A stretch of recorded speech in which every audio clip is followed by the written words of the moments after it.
money he was counting.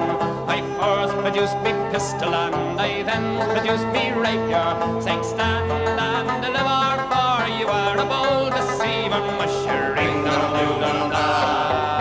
whack fall the daddy-o, whack fall the daddy-o, there's whiskey in the jar. Hello everyone, welcome to the final episode in this series on the single malt whiskies in Scotland, and each episode has dealt with a different region. Now, if any of you are familiar with whisky, you'll know exactly what region we're covering tonight. Which region is that, John? Well, it's quite obvious here, Dick. It's Islay. This island is renowned worldwide for its whisky and has devotees the world over. You cannot go, in my opinion, past the Islay whiskies. They're my personal favourites. And I was told that this series we asked about this series months ago, and believe me, I honestly say that it's in only the last 10 minutes have I decided which whisky to feature tonight, because of the closeness to one another as regards my personal favourites. I love them all.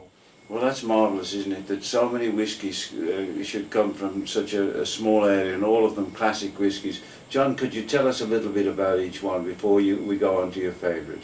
Yes, I will, Derek. I'll start with Port Helen. Port Helen, as everybody knows, is one of the finest whiskies ever made. A beautiful, beautiful Islay drop. When they closed down, fortunately they left vast stocks, although the maltings are still open at Port Helen. But the whisky itself now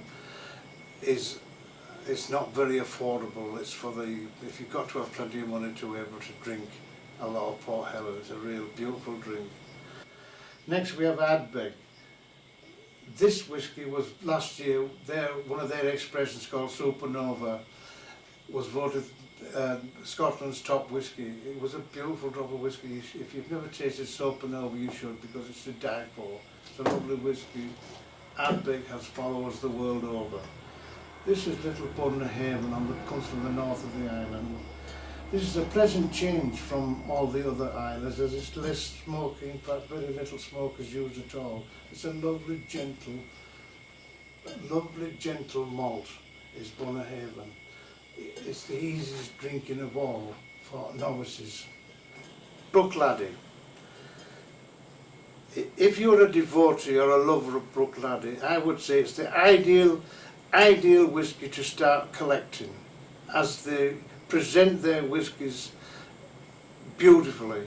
They have red bottles and black bottles. The tins are like works of art, and there's dozens of them that make a wonderful collection. I often thought I wouldn't mind saving Bruichladdich because they make a lovely collection, just devoting yourself to Bruichladdich.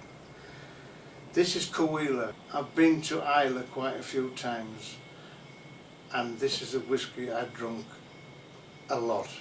I love it, Cahuilla. It's not quite, in my opinion, as heavy and as smoke as the others.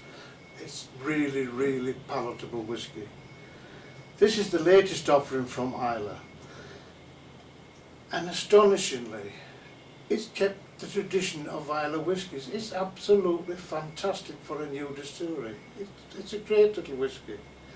This is Bowmore. Of course, everybody knows Bowmore, dozens of different expressions. If anybody has a drop of black Bowmore to send me as a sample, I'd be terribly grateful. It's around £2,000 odd a bottle. Now, Laphroaig. Everybody who knows me knows how I feel about Laphroaig. It's my favourite whisky.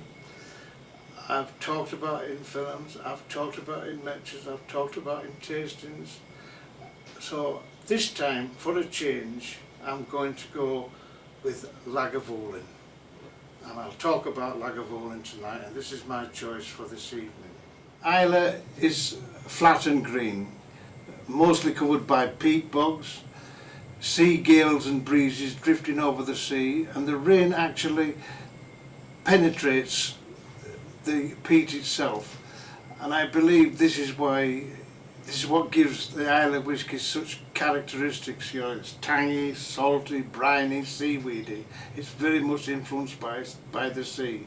Also, the water on Islay is brown, from the bogs almost certainly, which makes it a beautiful, ideal water for distilling whisky. Islay is known as the Queen of the Hebrides. It's blessed with its own resources. It has its own peat, water, fertile soil. These characteristics make it one of the most recognisable whiskies in the world. You pick up a drink of whisky and instantly you know it's an Islay malt. It has its own characteristics, and this is due, I believe, to its surroundings. Lagavulin is situated on the south coast of Islay, in Lagavulin Bay. It claims to be one of the oldest distilleries in Scotland, and it has a really first-class visitor centre, visited by literally thousands and thousands of people every year.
A big fire in 1952 caused tremendous damage at Lagavulin, and now I believe they bring the malt from the maltings at Port Helen, and it's malted to their own specifications.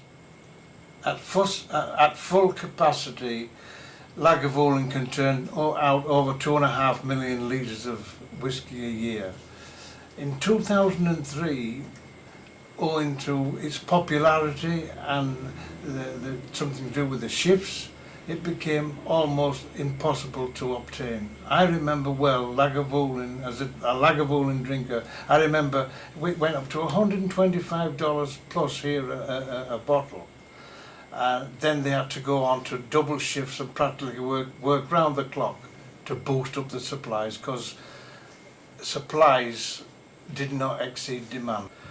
Lagavulin has a wonderful website which I encourage you to visit. You can read all about, say for instance, Duniveg Castle, which guards the entrance to Lagavulin Bay.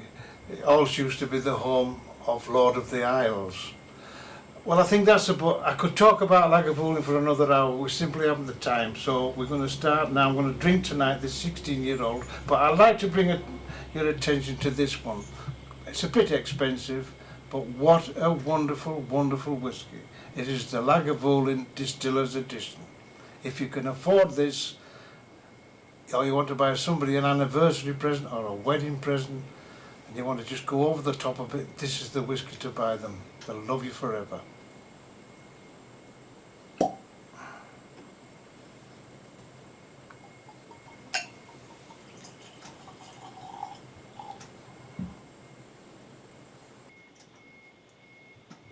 It's a beautiful colour, look at that. Beautiful colour, deep amber.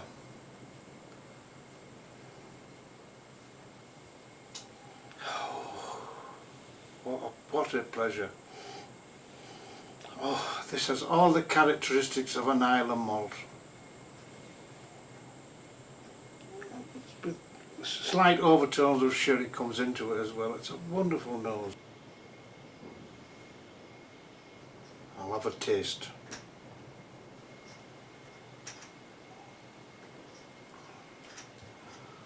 Ooh. I call this whisky sudden impact, because as soon as you put it in your mouth, boom, it hits you and explodes. It's a wonderful feeling.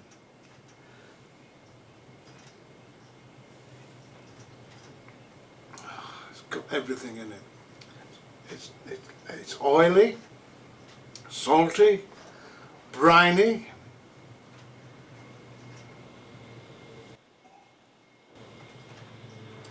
grassy, and it's my mouthfeel is full. It's full of this malt at the moment.